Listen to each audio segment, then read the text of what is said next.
гости, уважили настоящото тържествено културно събитие, премиерата на книгата Филаделфия Регалис. Моля да посрещнем човека, който ни е събрал тук днес на тази премиера, авторът на художествено представения исторически роман «Премиера на тази страна» в периода 1994-1995 година, доктор Рене Тинджола.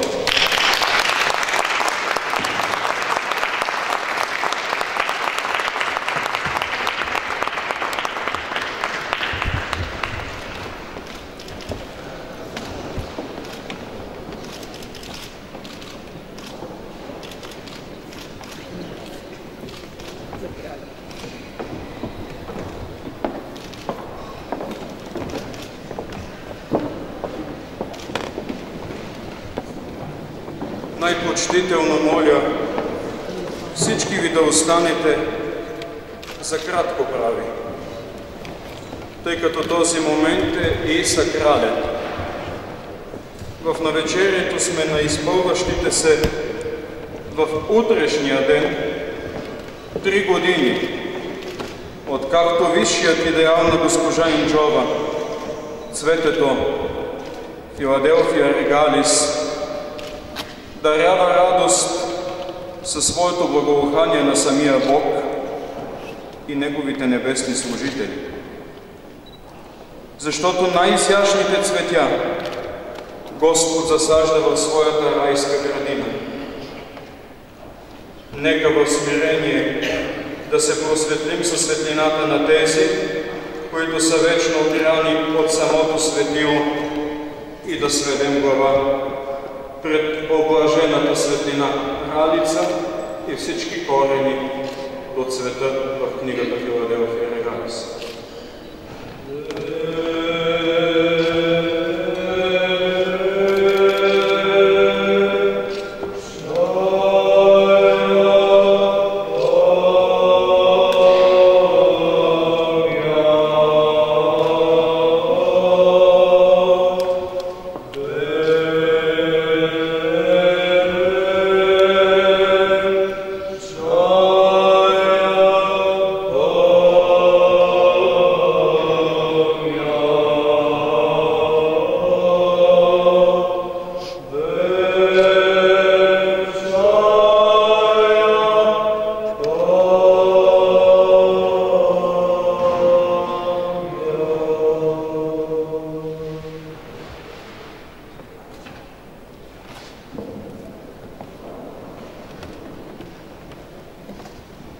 Моля, заповядайте, седнете и нека се посвети в света на красивото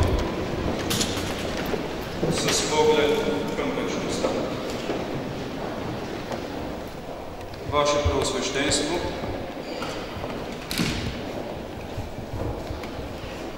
всечестни отци, богопосветени братя и сестри, дълбоко уважаеми представители на религиозните институции в страната,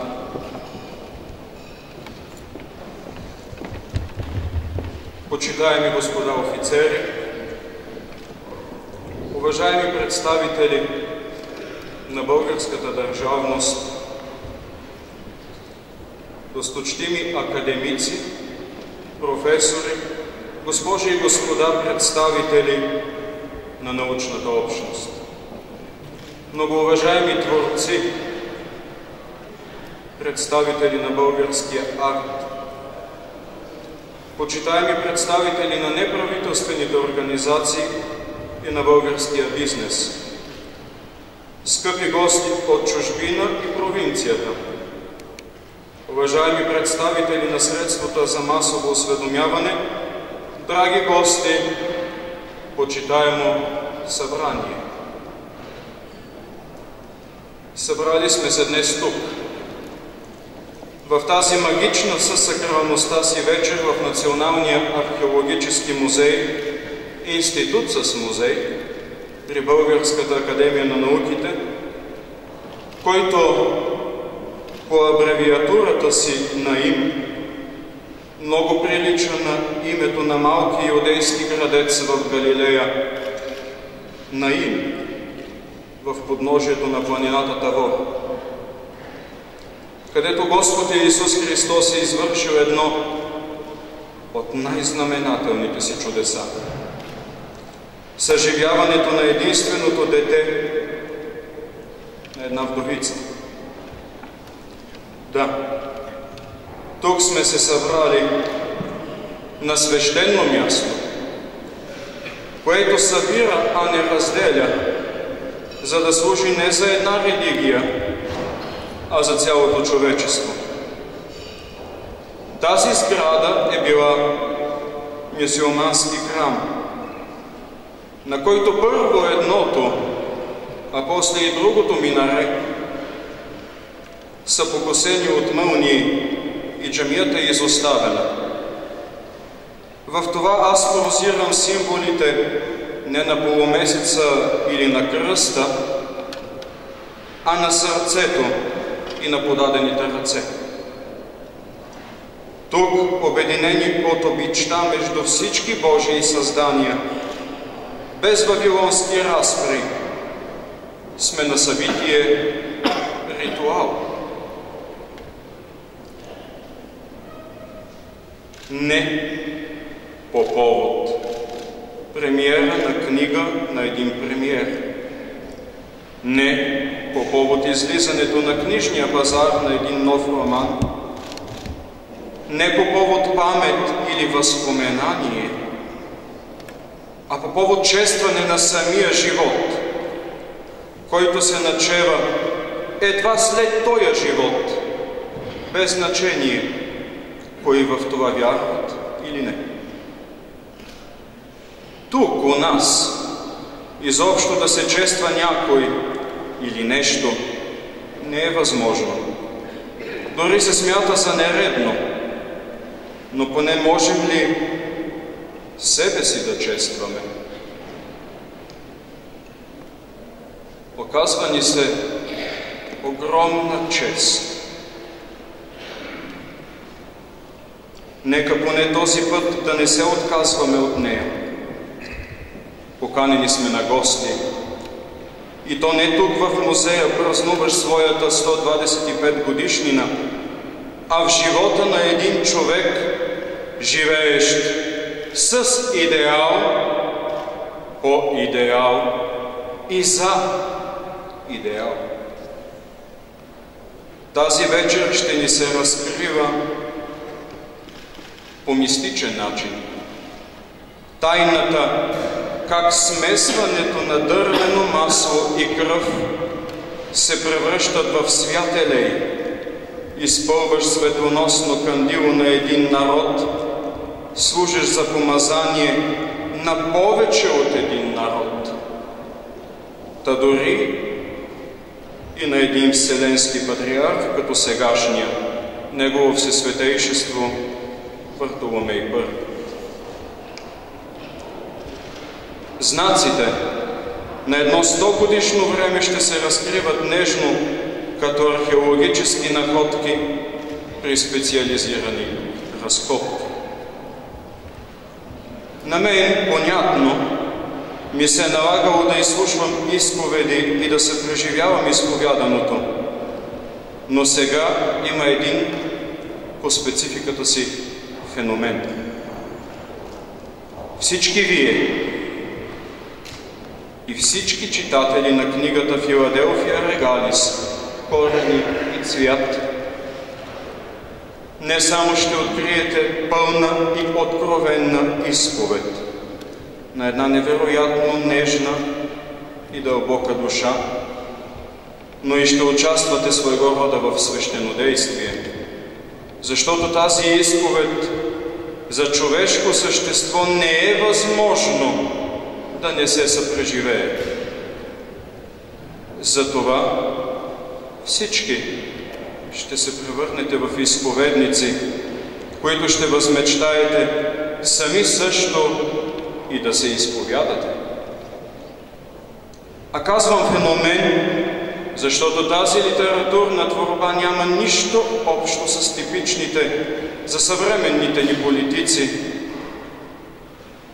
техни книги с биографични данни или определените от някого за мемуарни разкази по политически игри и пазарлъци, а ще разкривате философията според идеала на автора, явяващ се идеал и за държава, та дори и за такава, като нашата.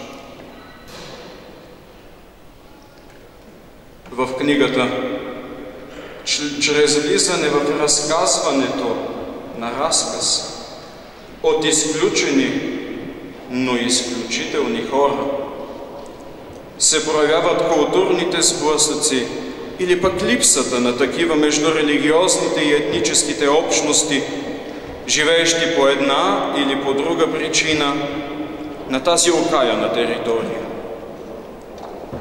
Знаем си я, тази наша територия, че е покварена от простъпките ни, но и си я пазим като свещена, защото само нашите грехове трябва да се развиват в нея. Има една огромна лъжа, особено често произнасяна от Столична община. Прочутата толерантност между етносите и религиите. Това е подла и жестока измама. Да, казва се, че в София православен храм, мюсюлманска джамия, католическа катедрала, еврейска синагога и армейски храм са в непосредствена близост. Да, това е вярно. Но какво от това? Не сградите са святи или важни, а хората, създадени от Бога, които ги изпълват. А те хората, вярвайте ми, изобщо не се познават и активният контакт помежду тях дори и не се допуска.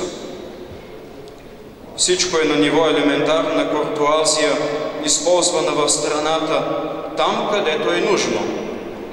Особено сега, в предизборна кампания. Но само за декор и реквизит. Служени и за поредната лъжлива реклама за пред света. За какви изповедания на вяра да си говорим при условия, че вяра няма? Отношението ни към мигриращите, без значение по каква причина, тъй като от добро не бяга никой, е най-яркото доказателство за това, особено след като и религиозна институция прокламира същото. И то не коя и да е, а тази, която е с претенция за водеща в страната. Книгата, още повече авторът ти, несъмнено и разкритото в романа вдъхновение на самата творба, показва, че един друг модел е напълно възможен. Няма българин, който да е поне средно грамотен, а тези все по-рядко се срещат, и да не е чувал името Рене Тенджол.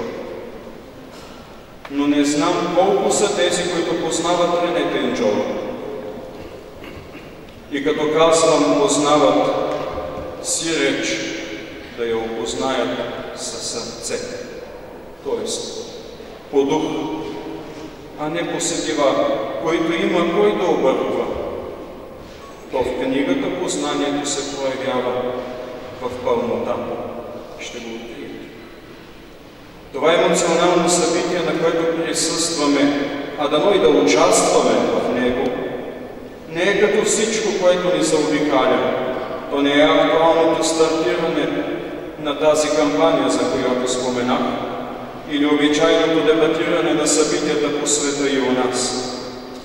Това преживяване, поне за тези, които освен правда, най-вече спасение и Рим, е един проникновен момент, в който желаем, водени от автора на книгата, заедно да усетим прекрасно полхание на цъфтящото цвете, кралица.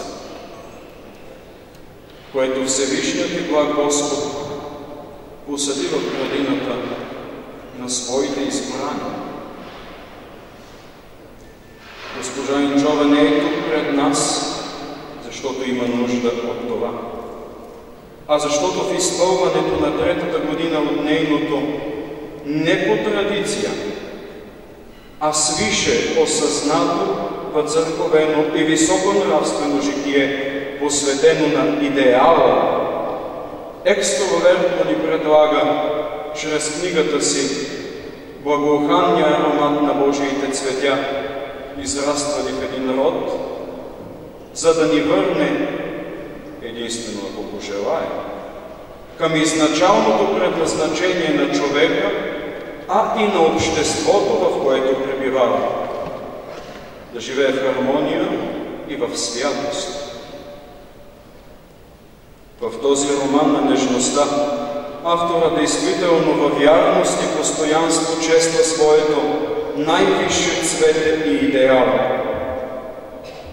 А за мен е огромна привилегия и награда да отдам чест, да дори и прослава на човекът, родил и отгледал такъв висок идеал. Човекът, пред когото аз съм в благоговение днешно. Одеянието, в което днес е госпожа Инджова, е продължение на честването на един идеал с ясни корени и ясен цвят. Общите преживелици, вдъхновявали и вдъхновяващи живота на автора, се споделят с нас. Ако йорданският крал Абдула е обдарил госпожа Инджова с роклята, с която е в момента, ако този шал покриваш главата й е от нейната колега Беназир Бхутто, министър-председател на Пакистан през последното десетилетие на 20 век, то ние не можем ли да признаем, че света е един и реално просветеното взаимоуважение в него е залог не само за оцеляване, но и за просперитет. На този ден преди 4 години извърши акт, от който няма и ден, в който да не изпитвам болка и тъга, та даже и срам. Организирах, а би могло да се каже, че изцяло провеждах реализацията по най-тържествената интронизация за български патриарх, поне такава, за каквато има сведения.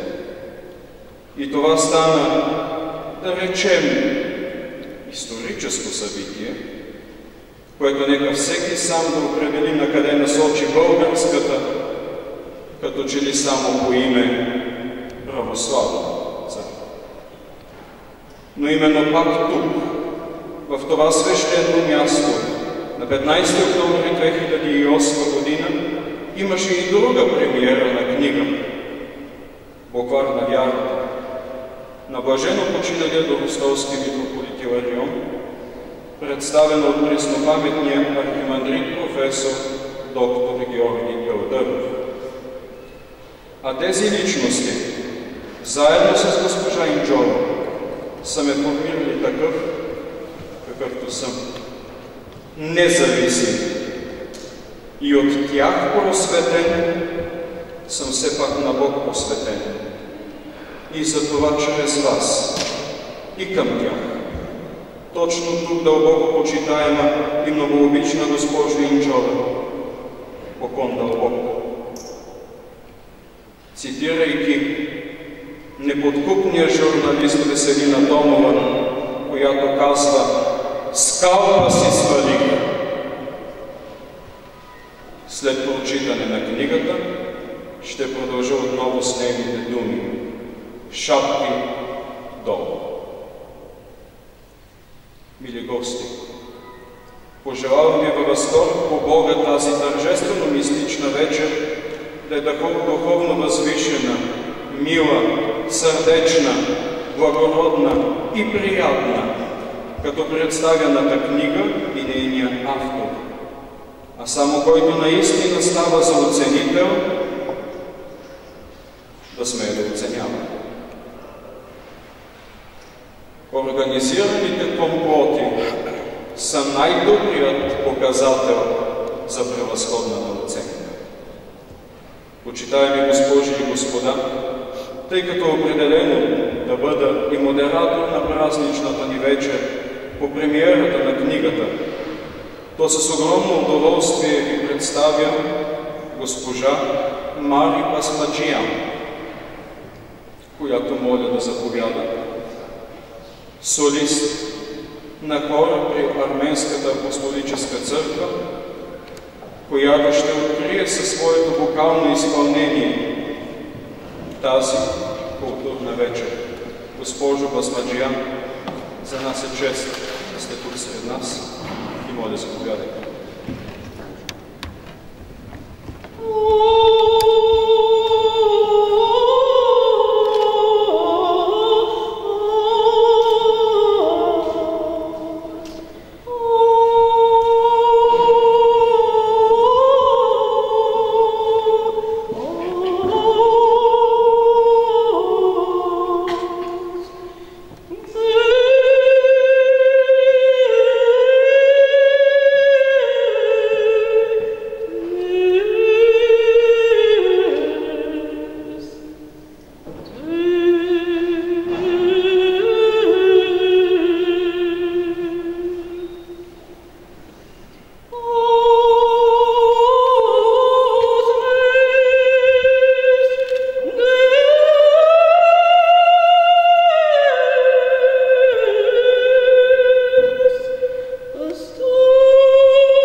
Oh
Добър вечер, добре дошли.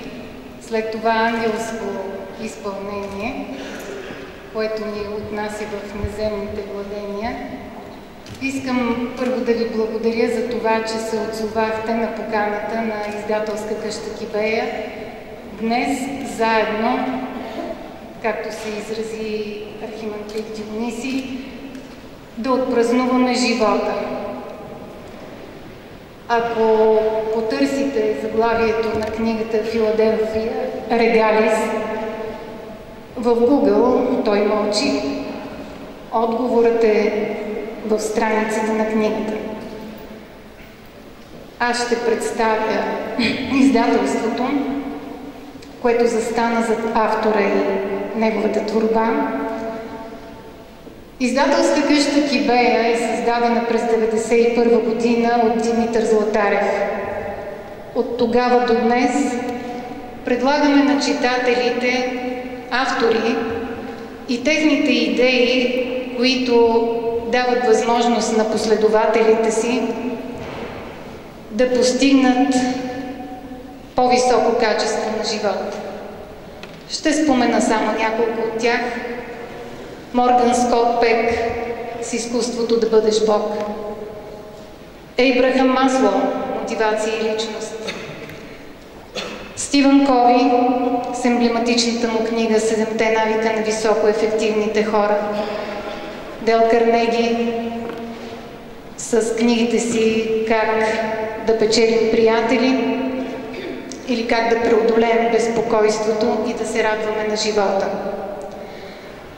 Убедени сме, че единствено познанието може да ни избави от напразни страхове и от фатални грешки. И единствено познавайки историята на етносите, познавайки техните традиции и обичаи, можем да постигнем живот в разбирателство. Затова през 1992 година публикувахме книгата на Жан-Луи Баро "Ислямът – религия на силата" или "Силата на една религия". През 2003 година по наша поръчка Светлозара Костова написа текст към книгата "Владетели на Османската империя". Книгата е в поредицата ни "Наследство", която стартира, разбира се, с книгата "Владетели на България". Предстои да публикуваме и книгата "Владетели на света". Това са издания, които ние правим двуезични, на български и на английски. И те имат добър прием и зад граница. През 2006 година публикувахме книгата "Световните религии", а през 2009 направихме отново двуезично издание на холандския социолог, философ, културолог Хари Салман. Книгата се казва "Европа – континент с глобална мисия", с подзаглавието "Духовната биография на Европа". Споменавам тези автори и техните книги, за да подкрепя, че книгата "Филаделфия Регалис, корени и цвят" е на точното място и ние сме издателството, което трябва да я публикува. Аз благодаря и за доверието този ценен за автора текст да бъде публикуван от нас. От своя страна аз бих искала да споделя, че поставям авторката доктор Рене Тейнджова до други наши автори в последната част на книгата. Тя прави откровения, които отговарят на моите питания за живота, за душата и нейното обгрижване от идването ѝ на този свят до изпращането. И в тази връзка смятам, че не смятам, аз я поставям до автори като Мич Албън с емблематичната му книга "Вторници с Мори", "Има и вяра", "Още един ден", "Човекът, който измерваше времето", Рюдигер Далке, с книгата си "Големият преход". Доктор Елизабет Кюблер-Рос предстои да направим 2 нейни книги, както и предстоящо заглавие на Далай Лама "Съвет за умиране" или "Как да живеем по-качествен живот". В тази книга Далай Лама започва с една тибетска мъдрост. Всички умираме, но никой не е мъртъв. Във връзка с това смятам, че книгата е едно възкресение по всички линии, които се разглеждат в нея. Както винаги, аз благодаря на участниците в този проект. Започвам с външните ни партньори, печатница Infodizайн, която изработи напълно професионално книгата. Държите едно бижу в ръцете си. Инженер Иван Янчев, който ни предостави безвъзмездно от личния си архив снимката на госпожа Инджова. Инженер Янчев е завеждащ дигиталното студио на БАН. Разбира се, моите колеги от издателска къща Кибея. Винаги започвам с нашия художествен директор Краси Деспотова, която създава облика на издателството ни, и то е разпознаваемо не само на нашия пазар, но и в чужбина, както и нейният екип от компютърни специалисти. По тази книга работи Хриси Младенова. Редакторите на издателството Иванка Николова и Милена Христозова, водещия редактор е Ваня Николова в тази книга. И разбира се, на целия екип, който няма да спомена, до крайно създава творческа атмосфера за работа.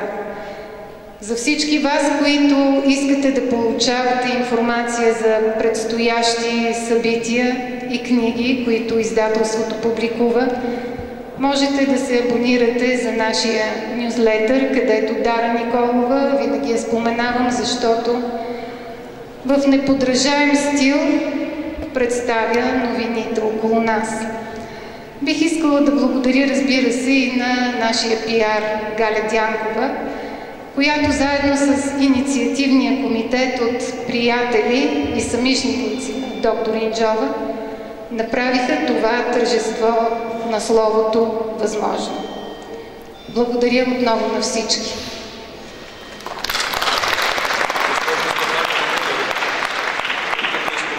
Инициативния комитет, а и сред нас има присъствие на представител на Францисканския орден в лицето на сестра Света, която пък пристига чак от Раковски и днес има свой рожден ден.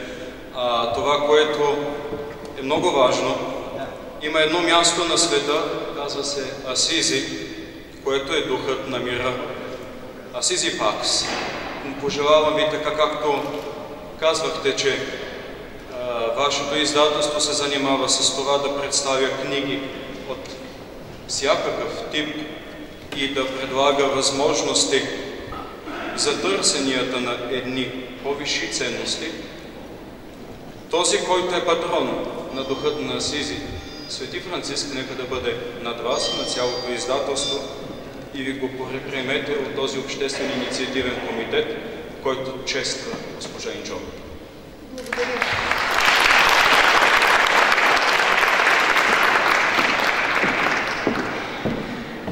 Скъпи приятели, тъй като сме в святи дни и то святи дни на всеопрощение, такава е седмицата, в неделя е прошка, то както с този свят, така и с отвъдният. То сега в изпълнение на хор на възпитаници на Софийската духовна семинария Свети Йоан Рилски ще чуете 2 великопостни православни песнопения, които настройват душата ни към други по-значими състояния, в които ако се намерим и тук, между тези стени и по тези куполи, ще можем и книгата да я осмислим далеч по-осъзнато и сърцато.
Един също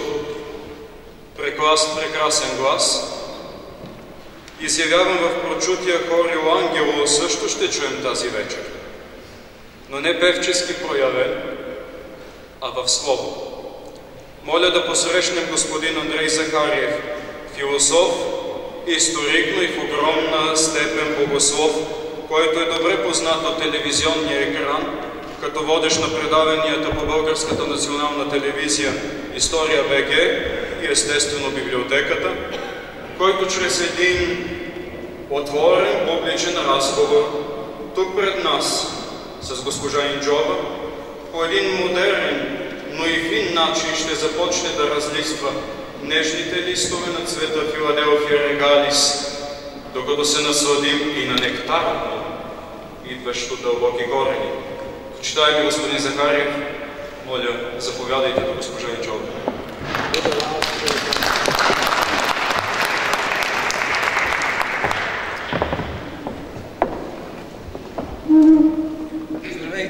Здравейте, уважаеми госпожи и господа. Без наистина най-малко притворство казвам, че за мен е чест да бъда човекът, който ще разговаря пред всички ви тук днес с доктор Ренета Инджова. Чест ще бъде, защото, както вече беше посочено и от архимандрит Дионисий, Тази вечер ние участваме в нещо, което представлява ритуал. Едно мистично, свещенодействено събитие. Тъй, че честа става воля. Не съм оценител и наистина не бих си позволил оценка, но из ваше позволение само няколко думи за Филаделфия Регалис, корен и цвят, преди да пристъпим към разговор. Смея да кажа, че тази книга ще разбере пълноценно или пълнокръвно онзи, който е разбрал за себе си и е сигурен, че знае дълбоко в себе си, що значи устой. Що значи да устояваш. Тази книга ще разбере пълноценно и мисля си, ще кажа отново пълнокръвно, онзи, който е способен да види в цвета корените, но да разпознае в корените и цвета. Това е книга, която е изповедална, но тя е един голям наратив, освен това. Наратив, който започва епически. И именно за това времето е един от героите в тази книга. Времето само еволюира, а не е просто рамка. Той е персонаж и герой. И от време епическо, дадено за разказ на самите герои, се превръща в нишка, изтегляна и осмислена от разказвача в лицето на госпожа Инджола, за да бъде разбрано. За да се стигне до там, че това време ще стане накрая от едно универсално, именно епическо време, сакрално, свещено. С една дума, как става това? С мигът на началото. Което начало следва епилога? Тук началото е след епилога, защото в това начало всеки миг от този живот, всяка единица живеене и време става свещено действие. Поради това самата прекъснатост на времето, отчитана през дни, дати, часове и мигове, вече е сакрална и свещено действие. Мисля си, така би разбрал някой тази книга, който ще я погледна на нея наистина и сърцато, но и с ум. За мен чест.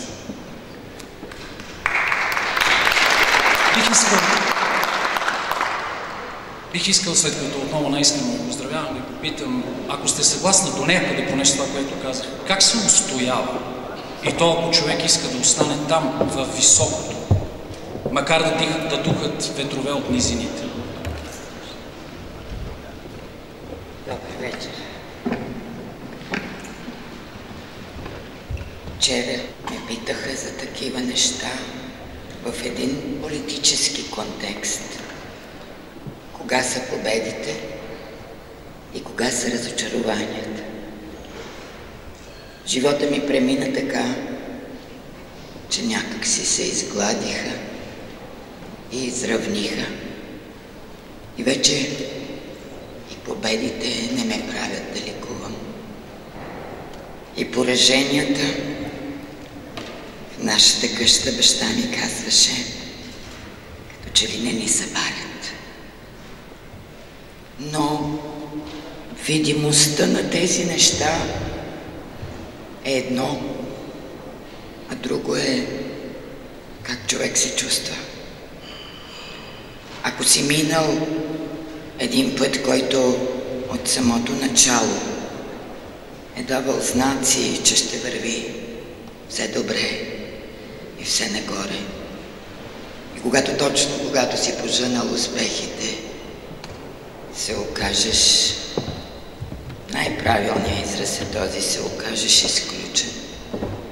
Тогава няма и нужда да мериш кога си долу, кога си горе. Просто защото критерият го няма. Това е едно, бих казала, неангажиращо състояние, ако човек се отпусне и каже, аз няма с кого да се сравнявам. Аз съм изключен. Следователно, мога да го давам, както викат по нашия втори край, take it easy. Но, ако си научен, а тук се вижда, че за 100 години в един дом казват, че трудът е този, който създава красота.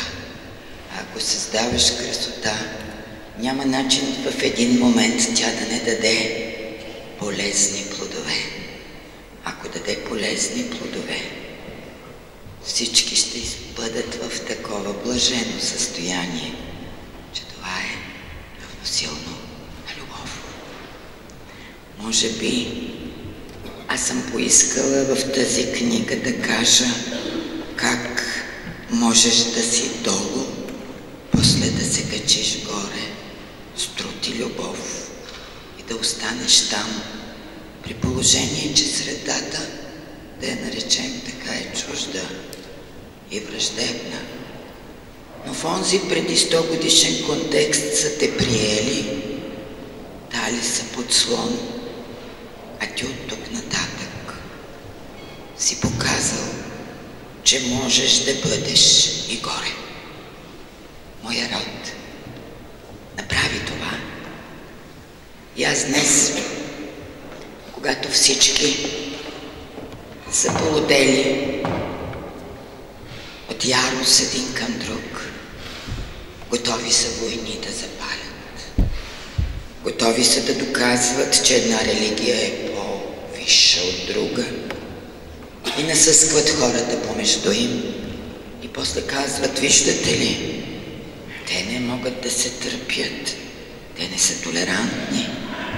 Аз много дълго нещо говорих по този ваш въпрос, но той пък е като че ли много всеобемен. Онези, които сеят бури, не знаят ли, т.е. които сеят това, не знаят ли какво ще пожинат бурите, които сеят омразата между хората, според съгласно която те не би трябвало да се понесат заради вяра, заради род. Те знаят, че бурите ще доведат до погром. Те може би знаят, че Бог не прощава и няма значение кога. Но има един мамон, който му служат толкова сластно и страстно, че казват: парите сега и на момента. Не ни интересува, че това ще води до апокалипсис и край. Не ни интересуват съдбите на хората. Въоръжиха ни с подобаваща идеология за това. Неолиберализма днес всява всякакви ценности, само под знака евроатлантически, но там се крие една егоистична философия. Човек сам по себе си е всичко и нищо друго да не го интересува. И върху тази философия всъщност паразитират политическите елити по света. Удобно се подвизават в тази философия, но днес се появи един, по който едни се захласват, други обругават, но аз простичкото казвам: не тръмбовайте по тръмб.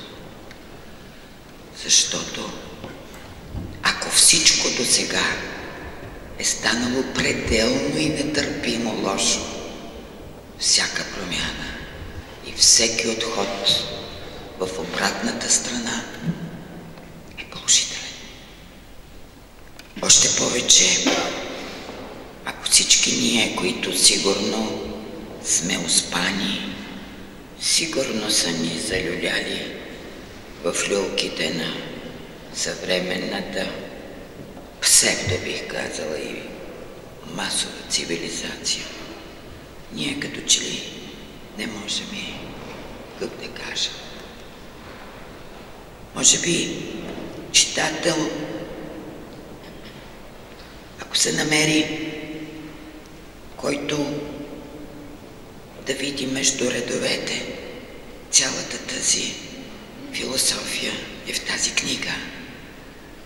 Тя е по произхода си родова, за философията говоря. Тоест аз всичко, каквото съм правила извън дома, съм научила вкъщи. Всичко, което съм правила извън дома, е било аплодирано и подкрепено в дома ми. съм видяла като солидарност, като посветеност и жертвеност към другите, съм го наблюдавала и описала в рода ми. Но има един представител най-висш в този род, в чиято чест и прослава днес сме се събрали, който ме надмина в това. На възраст половина на моята имаше, а и има добродетели и днес, които аз продължавам да следвам.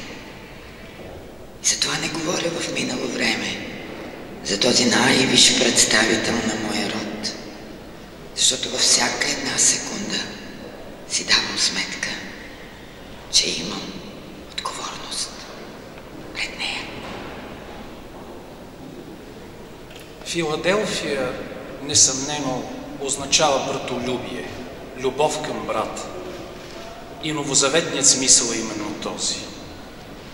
Но регалис пък означава царство братолюбие. Възможно ли е наистина братолюбието, особено в наши дни, без едно царствено благородство? Това е моят въпрос. Този въпрос води до финала на моята политическа философия. Мечтая и смятам, че е възможно, без да съм утопист, без да съм по професия футуролог, без да съм сциентист, зная, че справедливостта и царствеността, кралското отсъждане на проблемите не само са съвместими, но са израз на моя идеал. По-модерно бихме го нарекли етически етатизъм. По-технократски бихме го нарекли посветен, но преди това просветен технократизъм. Само тези хора могат да балансират разпределението на справедливостта и висшата справедливост, която ще донесе доброто на всички заедно. И затова вие можете да намерите и безкрайно семиотични значения на заглавието, така както цветето ралица на български, на латински, делфинум, хиспаника има, регуларис има, регалис е конотацията и инвенцията, която аз съм дала. А Филаделфия е мястото, към което се приближаваха 4 поколения, които, както казва дъщеря ми, в търсене на място за живот. Филаделфия е символа на нашето второ изгнание, след първото, което моите деди са направили. Филаделфия и е първата столица на една държава, която се превърна във втора наша родина. Тогава, когато тук не бях жила. Така че написано е дори с почерк подобен на този на дъщеря. Казахте, стана и моя втора родина тогава, когато не бях желана, а малко по-рано, по-преди, казахте, бях изключена. Защо да изключат човек като вас? И кой? С какво си навлича човек като вас изключва? Ами, то е един синдром, да го наречем. Това е синдрома да се подчиниш. Не знам дали бяхте вече дошъл, когато Дионисий, епископ Стобийски за мен,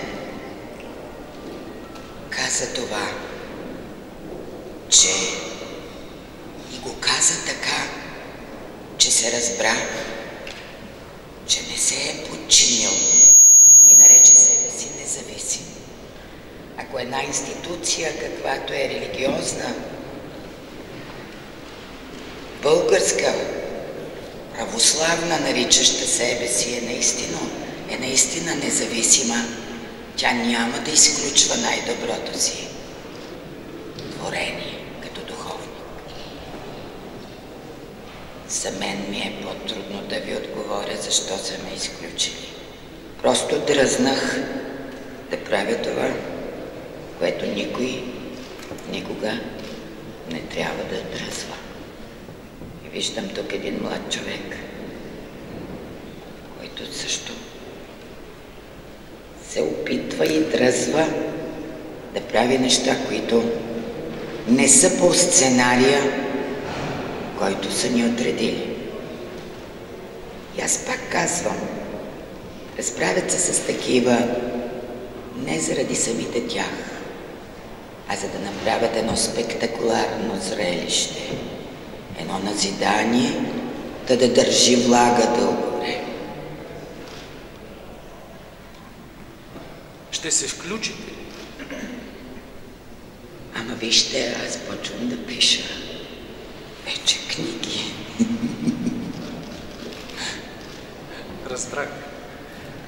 Ще цитирам нещо от Филаделфия Регалис, Корени и цвят. Може да се окаже, че е по-силно въздействието и може и да съм по-разбрана, ако пиша, отколкото това, което досега аз го правих и смятах, че то се разбира от само себе си. А говоренето днес е до такава степен изчерпано, че ако ще за чудо да разкажеш, политическия и жаргона ни е такъв, че нищо няма вече да се получи. Бихте ли казали, че днес всичко е anything goes, наистина? Каквото и да ни поднесат, минава и върви? Както казвам, че е политика на ентертеймент. Всичко на развлечението. Само, че вървим към един довършок, казваше една възрастна жена за света, че вървял към края си. Затова тази развлекателна политика, която са решили да ни направят зрители, защото и те така нямат какво да се отчитат към нас, а ние се забавляваме. Едно нещо съм провидяла. Много скоро Anything Goes ще приключи. Защото изчерпана е паразитната основа на нещата, която даваше възможност да се прави това с милиарди хора. Провидяност. Може ли да цитирам следното? Вие казвате така.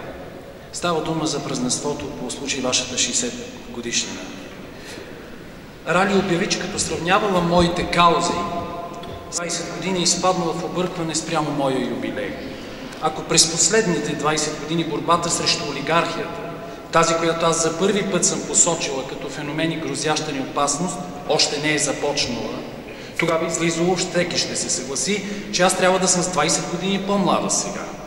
А може би тогава съм била с 20 години по-стара от сега. И след като никой не е регистрирал тези факти, тогава с коя олигархия следва да се борим днес? 20 годишната от тогава или друга, чисто нова? Моля ви да отговорите. Това действително преди 3 години и половина се случи. Дъщеря ми дойде с децата и обяви, че ще прави моя 60 годишнина. Никога не съм празнувала рожден ден. Но избра Народната библиотека, а библиотеките в нашия род са нещо изключително тачено и свещено. Да наричаше даже и стаята, в която прекарах дългите години преди да почна да работя в Америка, наричаше Розариум, с многото конотации в това название, и тогава казваше: ще направим честването в Розариум БГ, Народната библиотека. Днес не си позволих да бъдем там, но пък за последно бяхме тук с децата. Али се беше държала там, в ето тази зала, с най-скъпи и ценни златни неща, пък аз се чудех как да пазя децата, защото те така тичаха тук горе, че аз реших, че най-доброто място да ги наблюдаваме от тук. Но да се върна на библиотеката Розариум. Там, сред много млади мои колеги, Рали ме поздрави и каза само това нещо, че се е объркала основно в моята възраст. Дали съм с 20 години по-млада, след като онази олигархия не са я забелязали тогава, или са се подсмивали, когато съм говорила за нея, или всъщност тази олигархия вече 20 години я борим, а пък тя сега се е появила току-що. Оценено беше това по достоинство, защото това е един хроносинхроничен парадокс, а статистиците обичат тези пъзели, които нямат решение, но в първия момент пращат всички да започват да спорят къде е правилното решение. Каква България виждате сега? Наистина ще ви помоля да кажете искрено. Наскоро вие говорихте, разбира се, но моля ви и тук. И какъв е екзодусът, ако такъв има? Когато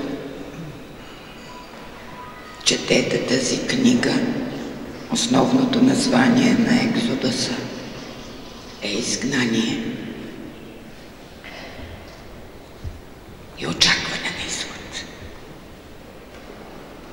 Аз сигурно станах вече прекалено стара, а и прозренията ми се сбъдват повече, отколкото ми се иска, и не искам да ги произнасям. Но в понеделник ще излезе едно интервю, в което ме питат и аз казвам, че съм предвидила, че сме обречени на комунизъм, но не съм била достатъчно прозорлива. Извращенията и пагубните последствия на посткомунизма са нещото, което ме кара да се въздържам от всякаква прогноза. А диагноза?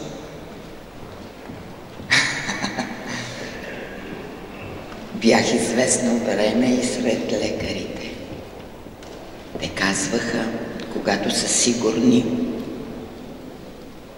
много хубава е диагнозата като терминална. Тоест не се съмнявам. Не бих искала, но бих искала да видя и от едната страна на моя народ, тези, които са от майчината ми страна, са по-куражливи, по-сърбезливи, по-борбени. Бих искала и другата част да видя, такава, която търси идентичността си, защитава интересите си и се бори, защото иначе прогнозите ще станат слаби по отношение на това, което ни чака. Искам ми се към края на нашия разговор да попитам този идеал, за който стана дума. Може ли наистина да стане и идилия? В продължение на 100 години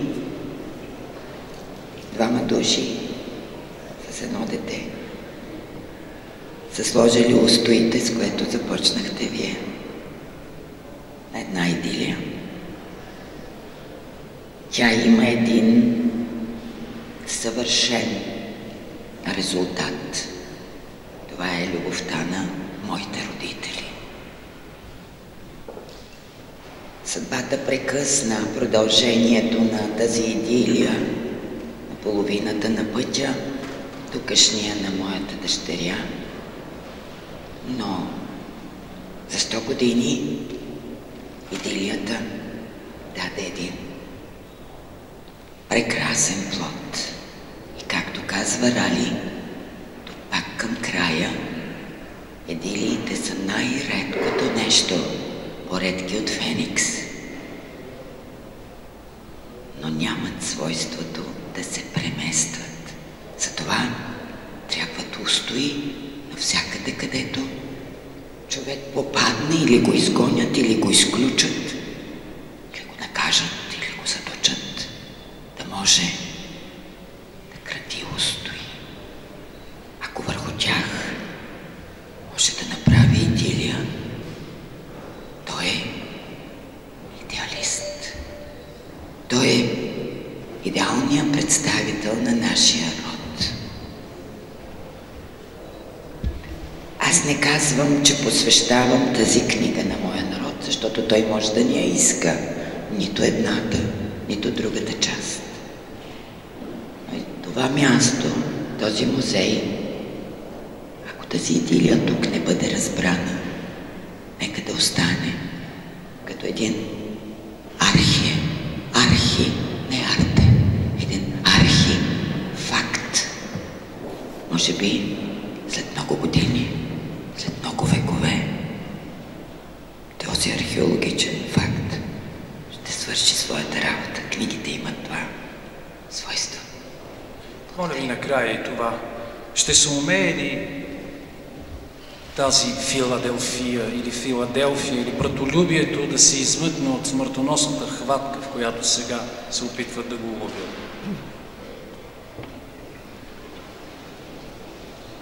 Трябва просвещение и посвещение. Нека да си признаем, че в този източния клон, в който се намира нашата територия, на една религиозна, теоретична, философска и политическа доктрина, каквато е западноевропейската, имаме много да наваксваме. Единствено, и пак ще повторя, просветения, посветения и етическия етатизъм е това, което може да ни спаси. Това беше моето слово при награждаването на Вселенски патриарх Бартоломей, когато той получи от Българска академия на науката доктор хонорис кауза. Моето послание и моето разбиране, че това е решението на проблема. Сега виждате, че в Западна Европа лидер като Папа Франциск се е наел с това да направи тази интеграция на духовното с политическото и хуманното. Без този синтез ще ни бият до край. Доктор Ренети Джова.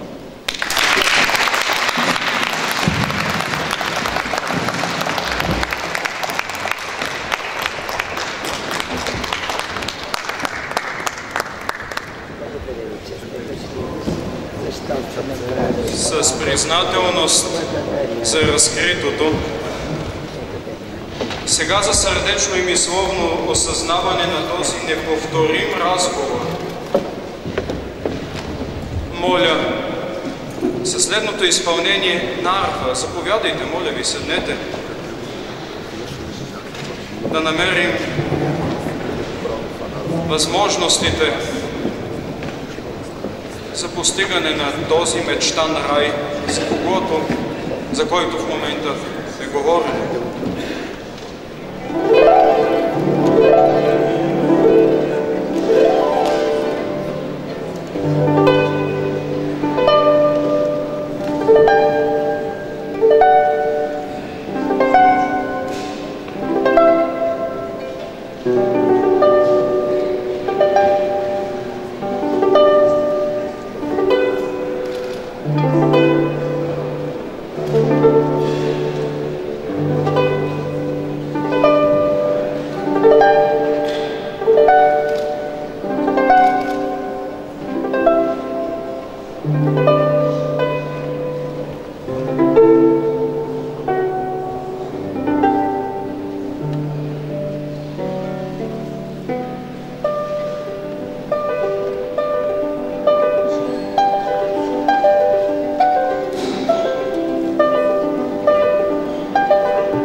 Петък вечер е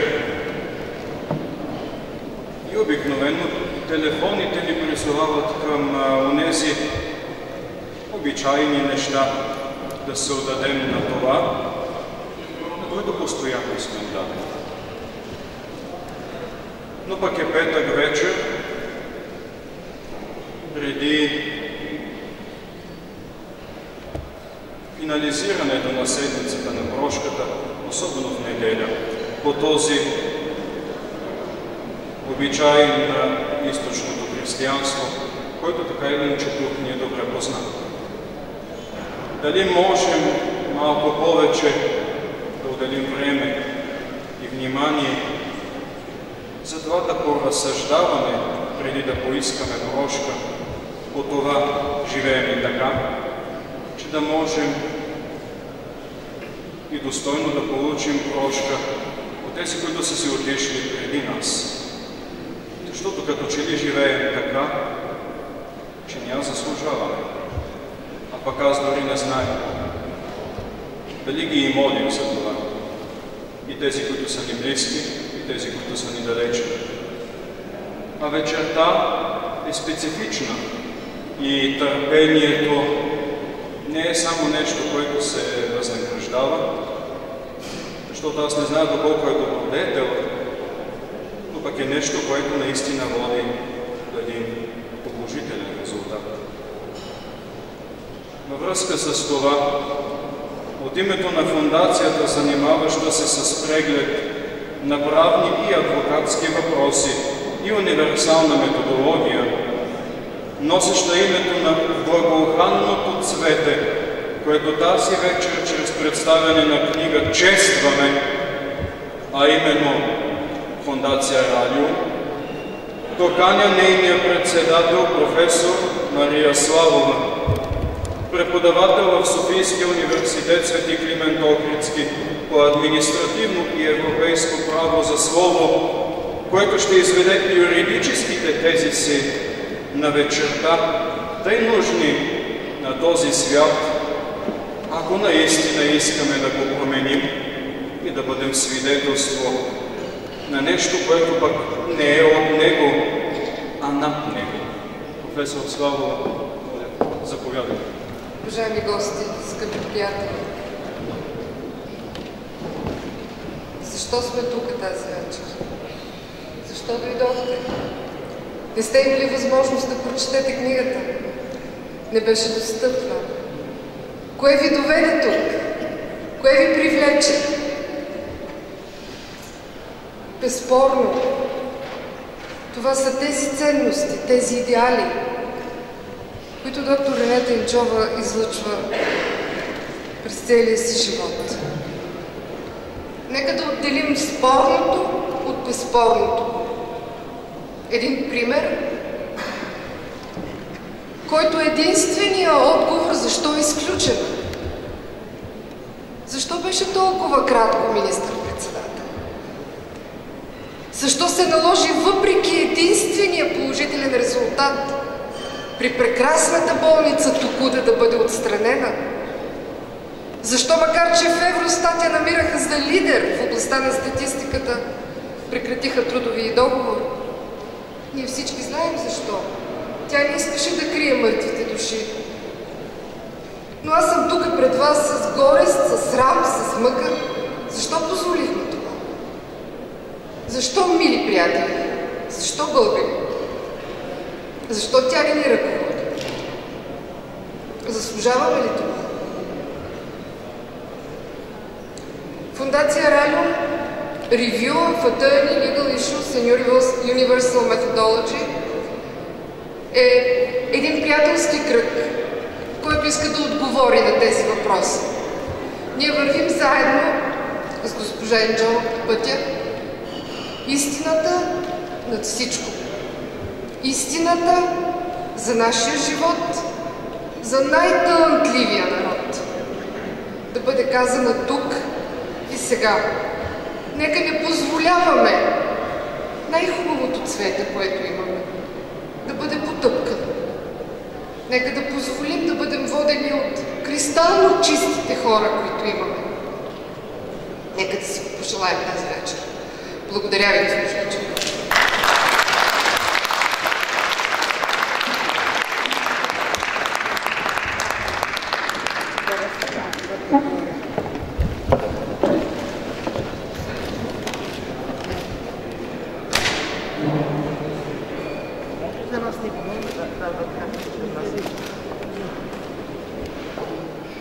След като по този прекрасен начин в разговор господин Захариев с госпожа Инджова ни представиха книгата Филаделфия Легалис корени и цвят, да чуете и нещо, което може би като глас ще ви е познато, но за първи път по начин, по който ще говори друго име и за друго име. Почитаема и обична госпожо Ренета Инджова, автор на книгата Филаделфия Легалис корени и цвят, моля ви да направите вашето обращение, послание към тази публика, която тук се е събрала, за да чества и книгата, и вас, и вашия идеал.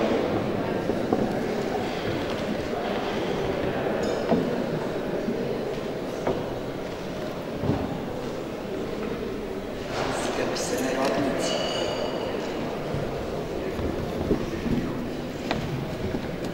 И от едната, и от другата страна.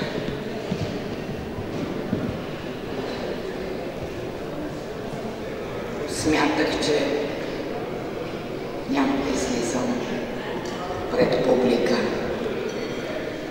вече. Смятах, че като напиша една книга, която е посветена на друга книга.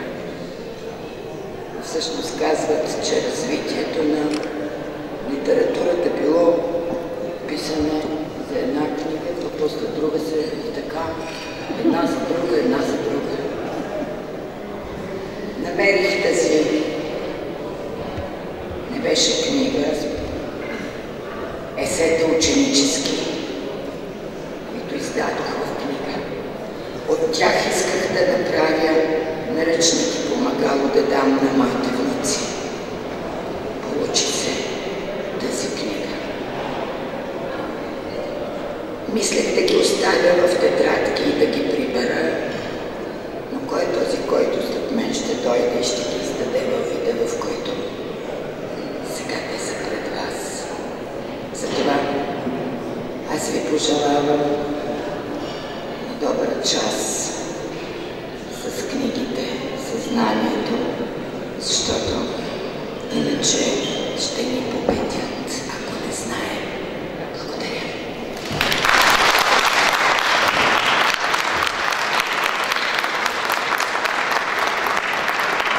Моля почитаемия и всепреподобен отец Димитър от град Раковски, тъй като представителство от църква, която ни е изключително близка и ни е изцяло на сърце, и моля вие от Софийско-Пловдивската епархия на Българската католическа църква, при това многолетие, което сега ще прозвучи, да благословите и автора, и аудиторията. Моля, заповядайте.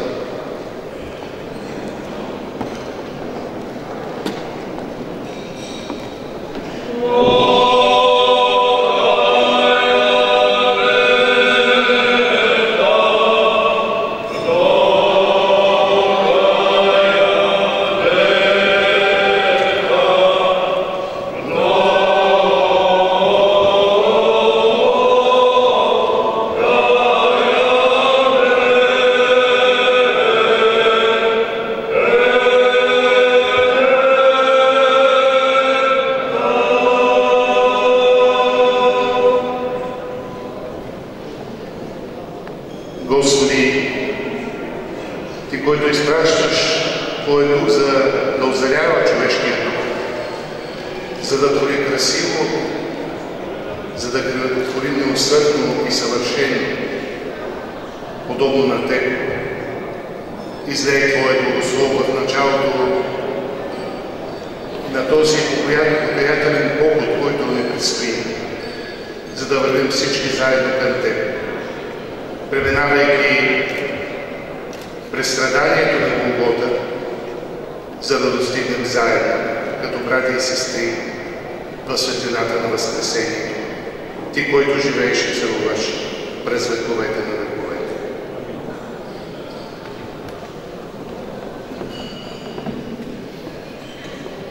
Почитаемо събрание, сега, както вече се и чува, има едно дрънкане на посуда. Моля ви,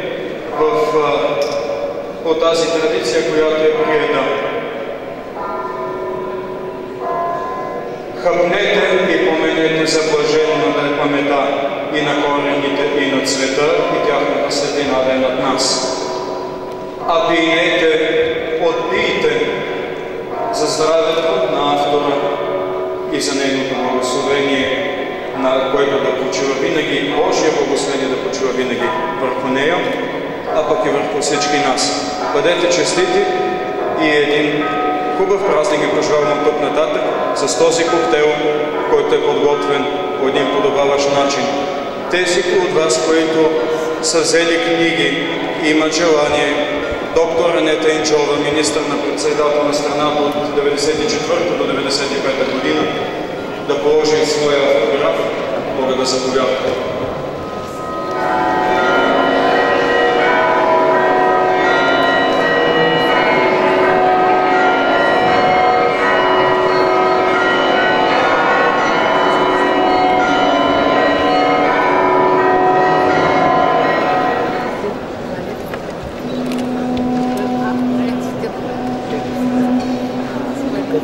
Как ты